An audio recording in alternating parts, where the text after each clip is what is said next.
Mistakes happen. It doesn't matter if you've just picked up an airbrush for the very first time or you've been doing this for years and years and years. Case in point. So at the end of the day, what really separates me from a lot of you guys watching this video is I've got a lot more experience trying to repair my own mistakes.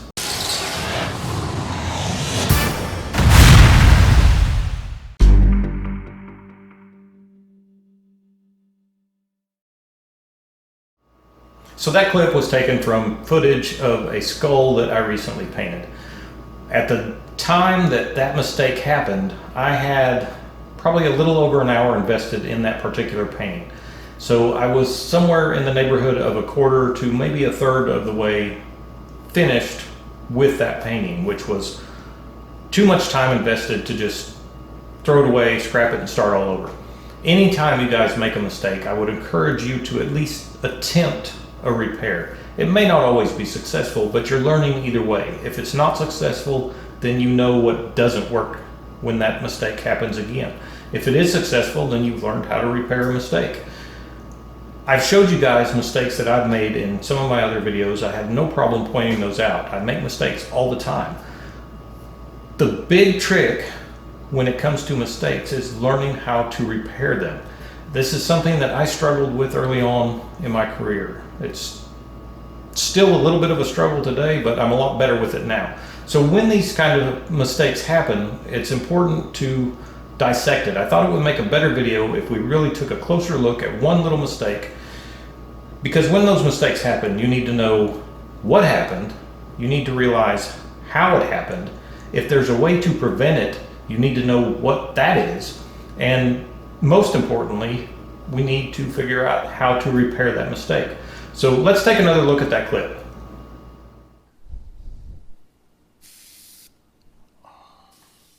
So what happened? At first glance, you might say, well, it's not that difficult. You pulled the trigger back way too far on the airbrush, which blasted paint onto the canvas to the point that it flooded the canvas and spidered out. And that's a pretty good assessment. It's definitely plausible. But let me slow this clip down, watch it one more time, and pay attention to my trigger finger.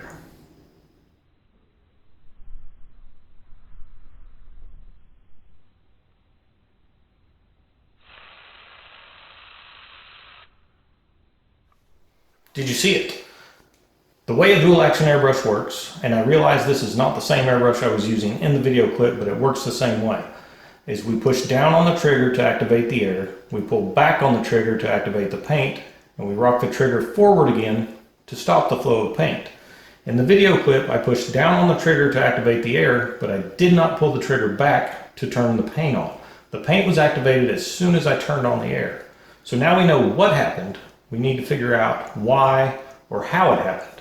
There's essentially three different ways that this can happen. For one, if you've recently cleaned your airbrush, or sometimes I'll clean the airbrush, which includes removing the needle and wiping it down just in between color changes, especially if I'm going from a very dark color to a very light color, just to avoid contaminating the lighter color. When you reinsert your needle, if you don't get the needle completely seated in the airbrush, you will get paint coming out of your airbrush when you activate only the air.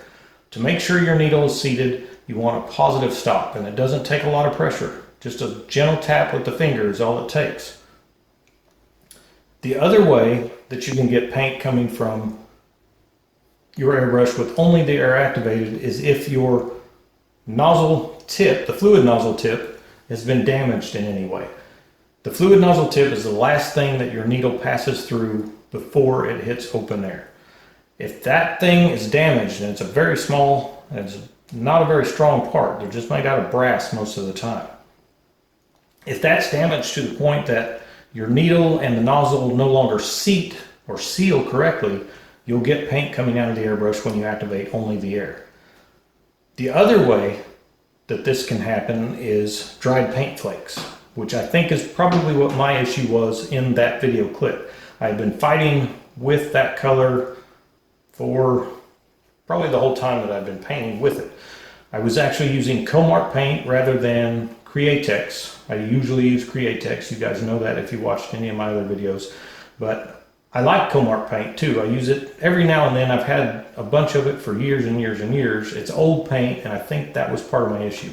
There were a lot of dried little paint flakes that were making their way down into the fluid nozzle. And like I said, the fluid nozzle is very small. It doesn't take very much to get a little bit of a blockage. So if you get a little piece of dried paint stuck into the fluid nozzle, if it works its way forward, it can actually stop the needle from sealing. So I think that's what the issue was in my case. I finally wound up later straining all the paint into another container, and I still had a little bit of issue with it, but it wasn't near as bad as it was. So now we know what happened, why it happened, how can we prevent it? Is there a way to prevent it? There absolutely is, and it's something that I normally do. If you take a look at the back of my easel, all these little circles and lines and things, that's me testing paint before I actually spray it on the canvas. It's a great habit to get into. Sometimes you'll actually see me spray it into the palm of my hand or onto masking paper. It's a very good habit to spray before you go to your canvas. I normally do that. For whatever reason, I didn't in this case. And it gets better because I did it not once, but I did it twice. Take a look. Did you catch that? The second time was a lot more subtle, but I did it again. Watch again in slow motion.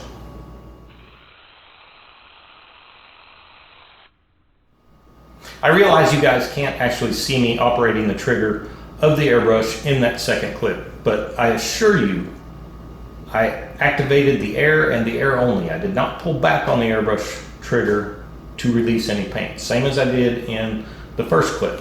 In fact, my intent for the second clip was to use air from the airbrush only to dry the mistake that I made in the previous clip. Obviously, I was still getting a little bit of paint coming out of the airbrush with only the air activated. Not nearly as drastic as it was in the first clip, but the airbrush still wasn't operating correctly. I mentioned that I was having issues with that particular paint throughout the process of painting that skull. So I assumed that the problem was little pieces of dried paint had made their way into the fluid nozzle of the airbrush. Here's what I did in between the first and second clip, which was off camera and off of the canvas. If you have the cutout on the rear handle of your airbrush, you can actually do this with the handle in place. I'm going to remove the rear handle just to make it easier for you guys to see what I'm doing. What I did was I activated the air and the air only, and with my other hand, I grabbed the needle chuck and fully opened the airbrush needle manually. What that will do is that normally will give you enough both air pressure and fluid pressure moving through the brush so that if you have a small piece of dried paint that has made its way into the fluid nozzle, normally that is enough fluid and air pressure to push that dried speck of paint out of the fluid nozzle into the atmosphere. Then your airbrush should go back to working normally. Obviously, that did not happen for me. One other thing to mention, when you're opening your airbrush needle manually like that, I talked earlier about how fragile the tip of your fluid nozzle is. It's easy to damage that fluid nozzle. When you open your needle manually, make sure you close it gently. If you open it and just let go and let the spring slam the needle shut, that can be enough force to damage your fluid nozzle. Maybe not the first time, but you do that a couple times in a row, you're probably going to have some damage to your fluid nozzle and have to replace that part. So we've discussed what I did wrong, what happened. We figured out why it happened. Hopefully all of this makes sense and you guys are getting something out of this. And we discussed ways that you can prevent it. Again, I'm not saying you'll never not have your needle seated all the way in the airbrush, or you'll never get a small dried speck of paint down into your fluid nozzle when you're airbrushing. Those things happen. It will happen. I guarantee you at some point you're going to experience that. But the simple way to prevent what I did, not once, but twice, again, is if I had just sprayed air only first into the palm of my hand and then tested the paint or onto the backboard of my easel or masking paper, a spare piece of paper, whatever the case. again, normally I do that. If I would have done that in both of those instances, I would not be sitting here making this video right now. It is what it is. At the end of the day, it does make for a good video where we can really dissect one of my mistakes, which we've done in this video. In part 2, we'll take a step-by-step look at how I actually repaired that mistake. So I hope you guys got something out of this. If you did, remember to like, subscribe, and share. In part 2, we'll look at fixing the mistake. I'm Trevor with Wicked Art Studio. Thanks for watching. I'll see you guys next time.